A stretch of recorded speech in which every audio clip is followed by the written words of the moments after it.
Okay. I'd like to thank the Fort Greenpeace and the organizer of this event and all of you for being here.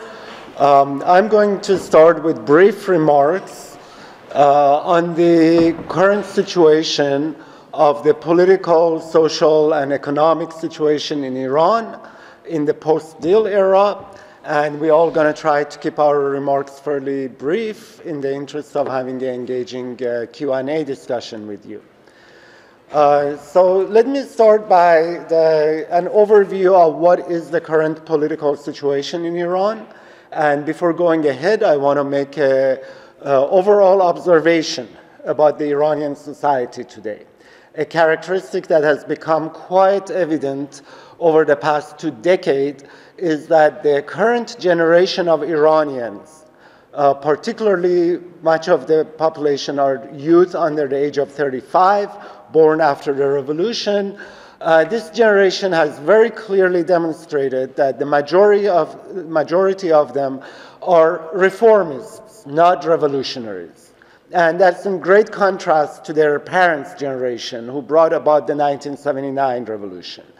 And the children of those revolutionaries today are very clearly in favor of change, overall change in many domains, but they want to see that done peacefully, gradually, and through reforms, not revolutions. This became particularly evident after the Arab Spring uprisings in 2011, when many analysts and observers of the Middle East were expecting that the Iranian dissidents and generally people who had just been protesting in their own uprising in 2009 would join the Arab Spring. And they were confounded that why the Iranians have not demonstrated the same degree of popular presence in the streets and generally trying to seize the moment and ride the Arab Spring wave to bring about drastic change in the country. And the truth is that the Iranians believe that they already been there, done that in 1979. When the Tahrir Square in Cairo was unfolding, many Iranians could recall 1979 events. And they also recalled that how bringing about overnight change does not guarantee improvements and does not guarantee that the popular will that gets rid of a current status quo will necessarily lead to a political system and practices that are better than the previous one.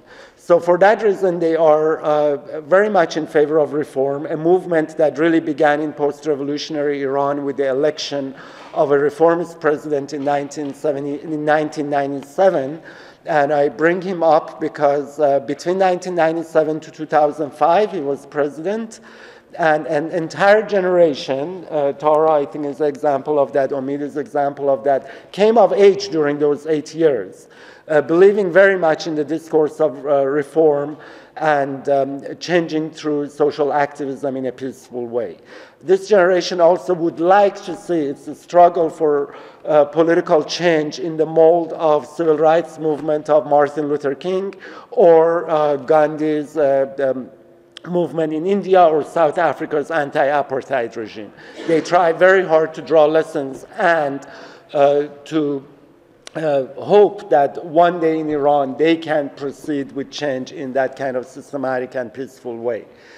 The reform movement in Iran, which had its heyday between 1997 and 2005, really at the time seemed like inevitable to succeed. However, the course of events, particularly 9/11, then invasion of Iraq, and amazingly enough, one phrase that George W. Bush uttered during a State of Union address in 2003, when he called Iran axis of evil. You may know that his speechwriter, David Frum, had inserted that into his speech, thinking that's a really, really catchy phrase and it conveys his policies. I think Bush later may have even regretted having said that, but it's amazing because I recall it as an observer in real time for the past 20 years of Iran's political system. That day, that moment was in a way the biggest U-turn in Iran's domestic scene. The reformers up to that moment had really an upper hand, and many of the hardliners had been sidelines, were on the run, could not imagine coming back to power. But that day hardened the resolve of the hardliners and seized on it that we are now under a foreign threat, and there is the main discourse should be countering this foreign threat rather than any reforms in the country. And of course, soon after that, we had President Mahmoud Ahmadinejad elected, very controversial, with very controversial policies, really destroyed much of the fabric of the social reforms that had taken place. And a U-turn began. A U-turn began when in 2009, again, you may recall, there was an election for presidency where Ahmadinejad was declared the winner, but there was many, many disputes among the population who had participated in the vote. And again, they came to the streets, but not in a violent way. They came in, very famously, in silent protests. You had up to 1 million people in the streets of Tehran silently protesting and saying that, where is my vote? That became the Green Movement. That was, again, a very important era, because as of today, we still have the two men who ran against Ahmadinejad as candidates under house arrest, going into the 5th year of their completely extrajudicial, no justification, no charges. They've been under house arrest. And who are they? They are founding fathers of the revolution. Those two men are original revolutionaries who were part of the team that brought the Islamic Republic and solidified it in power throughout the 1980s and 1990s. This is just to show you the depth of fissures and conflict within the ruling class. And the reforms are definitely not dead. Every time Iranians have got to vote for a candidate who has earnestly promoted the reform discourse, they have supported him in large numbers. So the last example of it was in June of 2013, when the current president, Rouhani, was elected by a wide margin, even though he has never called himself reformist and was not part of the original reform movement, but he came competing on a platform which basically had 3 elements. He promised to negotiate a nuclear deal. He promised to lift the sanctions, which have had a devastating effect on ordinary Iranians, and restore economic growth. And equally, he promised to restore civil liberties and end the kind of rights crisis that has been gripping the country since 2009. Iran has been under a crackdown and lockdown, especially for dissidents, journalists, civil society activists, since 2009.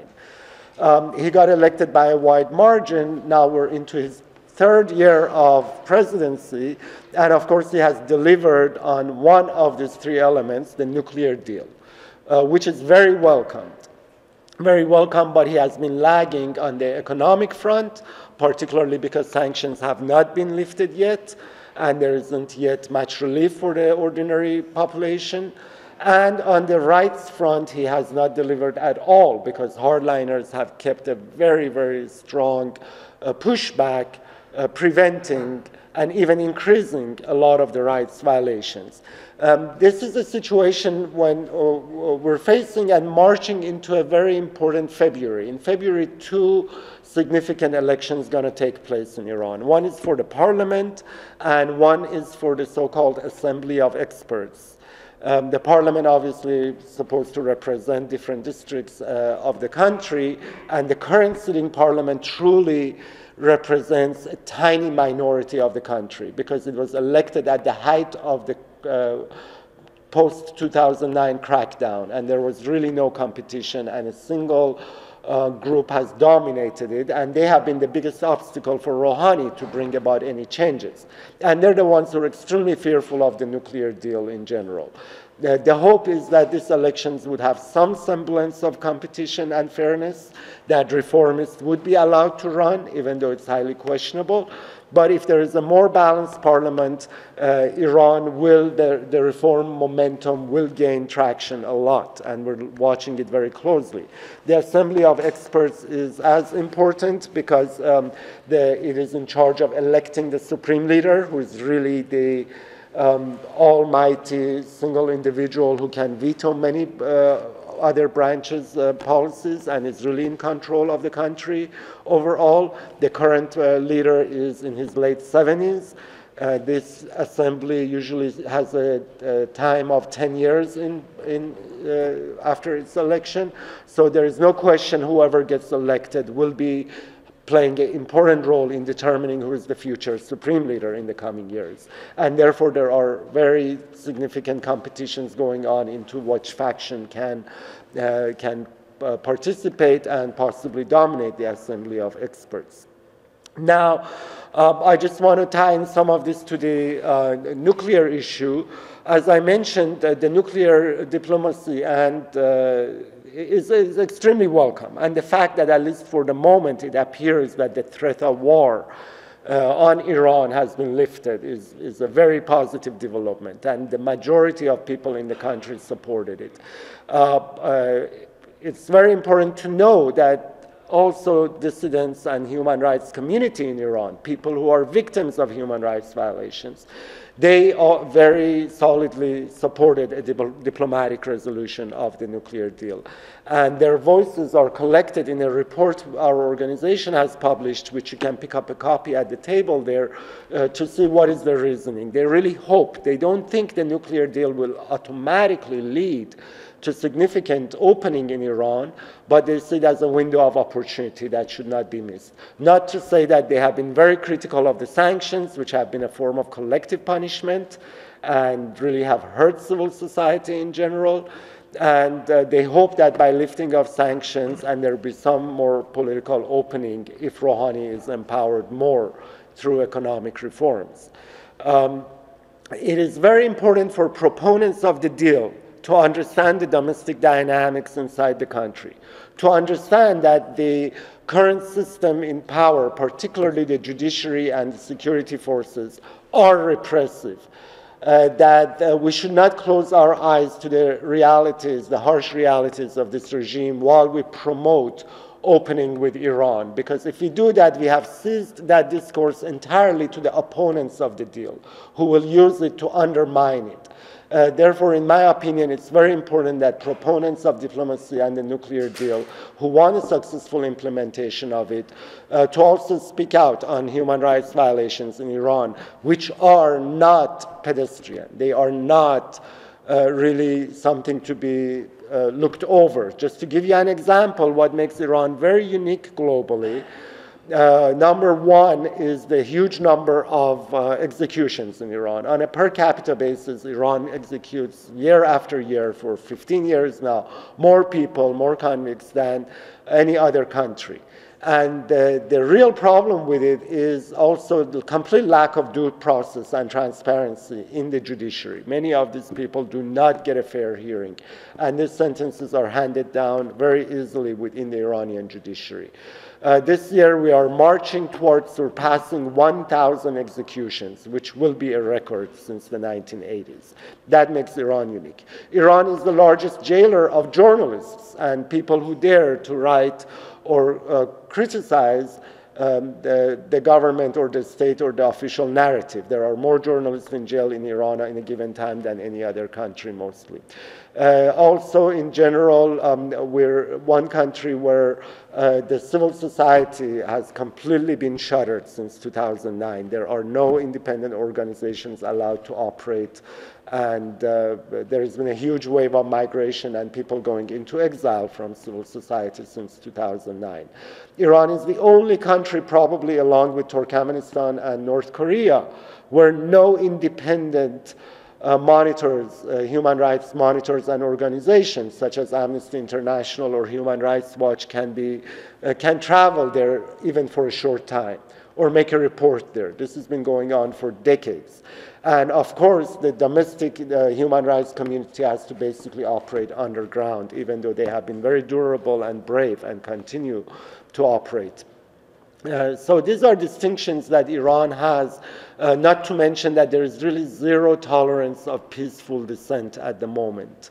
Every day we wake up, we have a case of more people for the most simple criticism going to jail because of that. Just the past month, you have all heard of the case of Jason Rezaian, the Washington Post reporter, who really there is no evidence against him.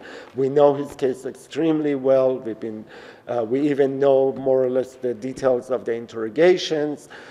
They have no case against him, and this shows you how broken the judiciary is. And that's one reason we shouldn't be silent about these deficiencies of the Iranian system. Not only they have held him over 500 days, they finally put him on trial during the summer, and they have finally issued a verdict, but nobody knows what the verdict is. It's more than 2 months now. I mean, that's really ridiculous that they won't even announce to him, his lawyer, anyone, let alone we don't know the evidence against him. Iranian journalists have constantly been put in jail, and what has been really troubling for the past year, it's as if they're running out of targets, because most of the dissidents, human rights lawyers, people who were prominent in 2009, so on, they've kept quiet. They know that right now there is not much space for being out there as a public dissident. And amazingly, we're seeing the judiciary and intelligence forces are going after cultural figures. So we've had several cases of young poets and lyricists who wrote songs of social protest on paper, and it happened that, for example, a dissident artist abroad performed them and sang them, and they became popular in Iran. Now, those people are going to jail and getting very hefty prison terms. We have young women artists who are getting 12, 14 years just for a Facebook posting of their painting, for example, or of their poetry. That's the level of lack of tolerance for dissent that we should not be quiet about. So, but let me just touch on the social fabric. What is amazing about Iran is that, again, a generation has grown after the revolution, which is completely been living its own social norms, and amazingly enough, it has succeeded. There are more women graduating in college than men. Even though there are a lot of restrictions on women, they're highly successful. They're constantly battling for equal rights. The same thing for young people. The real issue is the inability to fulfill their potential, professionally, artistically, culturally, on many fronts. And that is the frustration of the Iranian youth. And they hope the nuclear deal will open up a lot of doors in their isolation and give them the opportunity to fulfill that potential. So I'm going to stop here, and we'll come back during the Q&A. Thank you.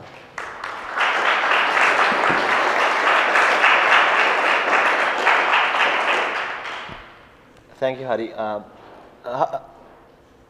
Hadi touched on major issues that I think are very important. I would like to talk about one of the major concerns that since the deal was signed, the nuclear deal was signed between Iran and the 5+1 countries, 5 world power and Germany, that has been raised over and over again, and that is the question that whether Iran implement the deal and whether they will be faithful to the deal. And I would like to say a few points about that question. I believe that Iranians will implement the deal, and they will try to make sure nothing change the current status quo. And there are a number of reasons for that. First, Iran's economy is in a dire situation, and they cannot really afford going through a new round of sanctions, and they want to make sure that the sanctions are lifted. They want to make sure that they engage with the international community, and after years of isolation, they really want to make sure that they see more and more of investment inside the country. So that's one of the things that would not let them cheat on the deal. That's one of the major concerns here, and we will definitely move forward with the deal. And the second thing is that the fact that security-wise, Iranians at this time in the entire region from Lebanon to Afghanistan. We have countries that are in chaos, like in Afghanistan, in Syria, in Iraq, and these countries, and they really do not want, they understand that they are really very much threatened by all these forces. And it's really easy to make Iran unstable if, if they choose wrong policies at this really crucial time. So for them, it's much more important to focus on regional threats, like the threat of ISIS, than challenging the international community and just going after, threatening the order, and then going after nuclear bomb, for example, which they always claim that they are not after making a nuclear bomb. So I think at this time they have chosen their fight. They are very much concerned about ISIS as much as the US is concerned, and many other countries. So that's one of the other reasons that I think Iranians would definitely try to be faithful to the deal and make sure that it moves forward smoothly. And last but not least, I think the fact that one of the, I personally believe this is one of the major factors in being faithful to the deal is the fact that millions of Iranians are tired of being isolated from the rest of the world for years, and they want to be engaged in the international community. And that's one of the demands that they had from the current president in 2013, as Hadi said. They wanted him to make a nuclear deal. They wanted him to help removing the sanctions. And this support has been the power, the source of power for the current government. So they have the so because of the economy and security issues, and also the support of people, I think this is it's very unlikely that something happens to the deal and they do not move forward with this. Although inside Iran, like here, it's not very. We have different factions. There are people inside the country, inside Iran, hardliners, that they do not believe that that Iran should move forward with the deal, and then they have done a lot to basically sabotage the deal.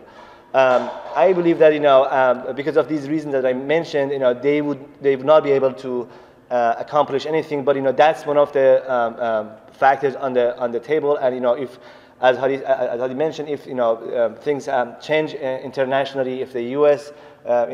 Policies towards Iran move toward in a direction that makes them more powerful inside the country, so then the president in Iran might lose power, might have a much might have a weaker voice, and that might affect the fate of the deal. That's I think that's one of the major questions that I've been faced over the past few months after the deal. One of the issues related to this security and economy is the fact that Iranians know that the nuclear issue was just one of the problems that the West had with Iran. Iran for years has been accused of meddling in neighboring countries in Afghanistan, in Iraq, and other countries in Lebanon. And Iran has been, the US claims that Iran is a government that sponsors terrorism. These issues, I think, Iranians understand that these issues are still on the table, and they are still affecting Iran, both domestically and internationally. And for the pragmatic government in Tehran, for the Rouhani administration in Tehran, that they really want to engage with the international community. They understand there's a faction inside Iran that now they are in power. They understand that if they want to engage with the international community, they have to resolve those issues. They have to resolve the Syrian issue. They have to resolve their problem with regional power and global powers on in Afghanistan, in Iraq, and other places. So that actually opens. I think some people have been very hopeful that because of the fact that Iran, for any kind of engagement with the rest of the world, with the EU countries, with the US, even when it comes to economy, for investment, that they really need huge investments, for example, in the oil and gas industry.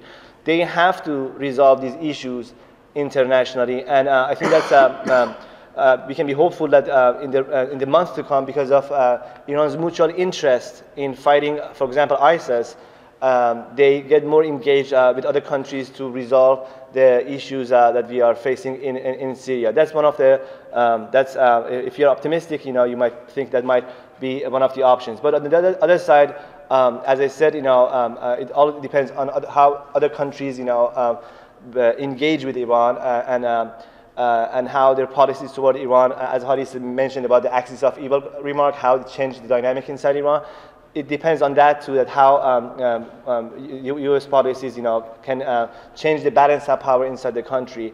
So for that, I think in the months to come, I personally believe that we will see more cooperation between Iran and the U.S. on regional issues too. Even though Iran's supreme leader has said that Iran would not cooperate with the U.S. on Syria, but we have seen steps made by Iran, by the Iranian government, that they really want to get engaged and do something about this really major threat, even though the U.S. And Iran have different interests in the region, and they basically stand on two different sides. But in the months to come, as we see like the concern about what ISIS is doing in the region is growing, I think we will have a different prospect in such cooperations. I'll leave it here, but if you have any questions, I would be happy to respond. Thank you, Robert. Thank you, Hadi and Omid, for covering almost all the issues. I would like to focus more on the viewpoints from the civil society and how they, particularly the women's rights movement and student movement, have seen the issues over the past 20, 30 years. And I thought I would share with you an anecdote of a personal story that would very much demonstrate what Hadi was trying to explain about the new generation. When I entered college in 2005, I joined the only legal student group at the time that was very much a pro-democracy and pro-reform, that was running on a very pro-reform platform that was called the Islamic Society. And ironically, the Islamic societies were the groups who actually took the lead on the hostage crisis and stormed the embassy, the US embassy back in the day. But those groups, through the system, evolved in a way that became the main supporters of the reformist president, Mr. Khatami, in '79, and later actually took a much more progressive stand in terms of supporting human rights and a more inclusive platforms of marginalized groups, and became basically the forefront of the opposition to the hardliner administration. And that was probably why President Ahmadinejad decided to make universities as one of his first destinations for repression. Just to give you a very brief background, the student movement was always at the forefront of struggles for reform. They were very much a main partner in the revolution, and later on they continued to be a vocal voice for maybe more radical ideas in the beginning, but later on, as I explained, more reform-minded ideas. And as the hardliner president took office in 2005, universities became the first target of repression. And student activists were arrested. Many of the independent student publications were closed down, and actually the groups I was part of, the Islamic societies, were also either suspended or their license were totally revoked in an attempt to silence the university. And during the 2009 uprising, they were they ended up, the student activists became one of the main groups who were arrested and prosecuted for their peaceful activism in the aftermath of the 2009 election. However, they remain vocal in terms of raising their voice for support of human rights, and also majority of those forces supported the election of President Rouhani. And still we see the university being silent because of the repression they experienced during 2009. But just yesterday was the National Student Day, and many of the student groups observed that day, and we still heard voices of students, activists chanting in support of the opposition leaders in house arrest and calling on President for implementing his campaign promises, such as releasing the political prisoners and creating more space for civil liberties. One other group that was also, I thought, worth mention is the women's rights movement. They were also heavily repressed after the revolution of '79. They probably were one of the first independent groups that organized demonstrations in the early years after the revolution in protest to the compulsory hijab that was imposed on them. Those demonstrations weren't supported by political groups at the time because of the dynamic between them, but they were largely repressed and affected by the laws that went into force after the revolution. However, despite the major discriminations in law and practice, Iranian women managed to remain active in public space. As HADI mentioned, they managed to occupy more seats than men in universities in Iran, and that was actually one of the reasons probably the Ahmadinejad's administration was very eager to implement gender rationing policies, something that would prohibit women from first of all registering in certain majors, but also placing a maximum cap on other majors such as engineering to ensure that more women cannot enter those majors. They also formed a very interesting campaign that was called 1 Million Signature that aimed to reform the discriminatory provisions in the Iranian legal system through peaceful measures. They were literally going around talking to people, explaining those discriminatory provisions, which are numerous, and it ranges from criminal codes such as testifying in the court or discriminatory punishment for certain crimes to many provisions in the family law, marriage law, and civil code. They were talking to people to raise awareness about the situation and ask them to join this peaceful movement to call for reform on those laws. Obviously, those efforts were not unnoticed, and many of their activities were repressed by the government and the judiciary, and they were sentenced to imprisonment, and they couldn't continue their efforts. But still today, despite all the repressions they experienced under 2009, they continue to call for gender equality. One of the newest activities that Iranian women's rights activists have formed prior to the upcoming parliamentary election is a call for increasing the female members of parliament. Currently, if I'm not mistaken, only 3% of parliamentary seats are occupied by women, which is very low given the level of education that Iranian women have. So they have organized these efforts to call on different political parties, both reformists and conservatives, trying to get them to include more women. Again, this is it might not sound controversial, but in the context of Iran, that has actually been a controversial topic. Many of the hardliners do not believe in gender equality. They consider it a Western product that is trying to change the cultural values of the society. Famously, the Friday prayer of Tehran mentioned that after the nuclear deal, it will come time for gender equality. So they totally see these things connected, and actually the parliament that's currently controlled by the conservatives and hardliners have put forward multiple pieces of legislation in an attempt to marginalize women from public sphere.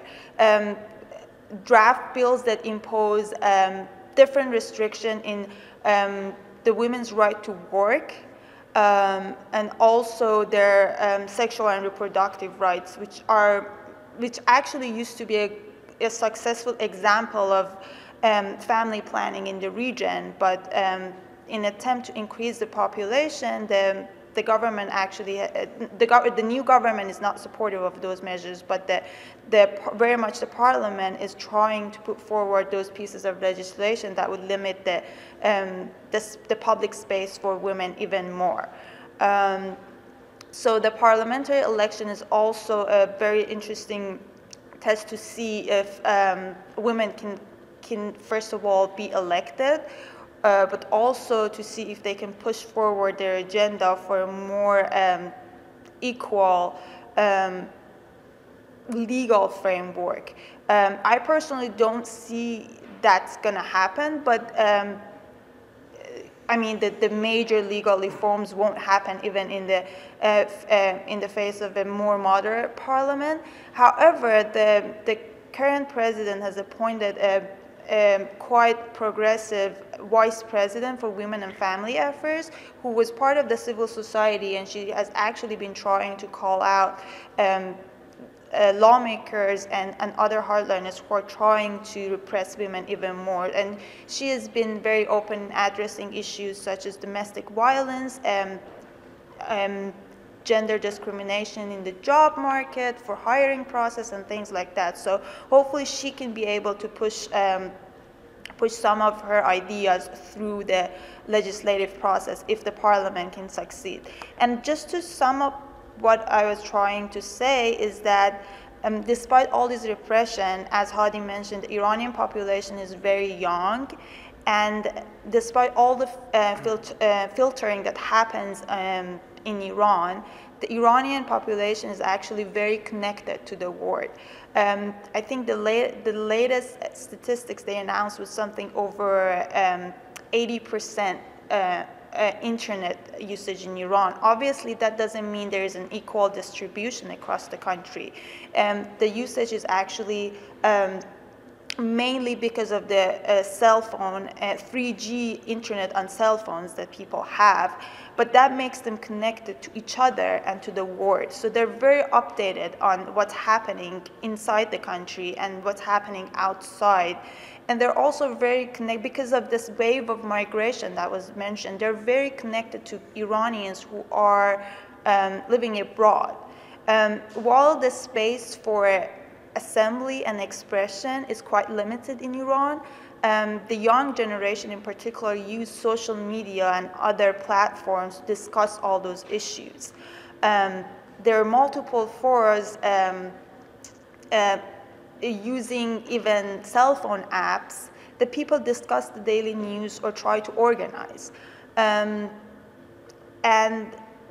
they, through the connections they have inside and outside the country. And obviously that has not been unnoticed by the security apparatus. That's why the security intelligence, particularly the Islamic Revolutionary Guards Intelligence Unit, has been very focused on cyberspace and also the connections between Iranians inside the country and outside. There have been numerous attempts to connect journalists inside the country to others outside by different projects. The most recent one that was revealed just a few months ago, it's called the Infiltration Project, which is basically the idea of the West trying to influence people's minds through journalists inside the country. And as recently as last month, multiple journalists were arrested without any explanation of the charges or accusations. And the hardliners have been trying to connect them to unknown networks outside the country. Jason Rezaian's case is a very good example of what might happen to a journalist. And bear in mind that he's an American citizen, so he gets attention. Many of the Iranian journalists who don't have any other passport end up spending months in prison without even having contact with their families, forget about access to a lawyer up to the trial date. So the situation is complex. There are challenges to this, but as I said, the young crowd who are actually the main supporters of reform and they're still supporting the president are trying to come up with innovative ways to talk to each other, to organize and push for this agenda. And I think we're going to see exciting months as the election is actually folding out. We're going to see if the president can actually push his agenda through and by helping to conduct a more transparent process of election or not, because there are definitely hardliners who are very interested in disqualifying candidates, the reform-minded candidates from running. But I think we have to be hopeful that the future generation will continue to push for all these reforms. And I'm happy to answer questions in that. Thank you.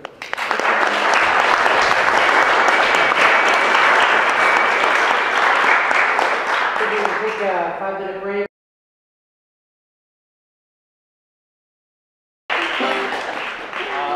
So our specialty is Persian mixed with bluegrass, country western. So this is a little bit of Flatt and Scruggs for you. 1, 2,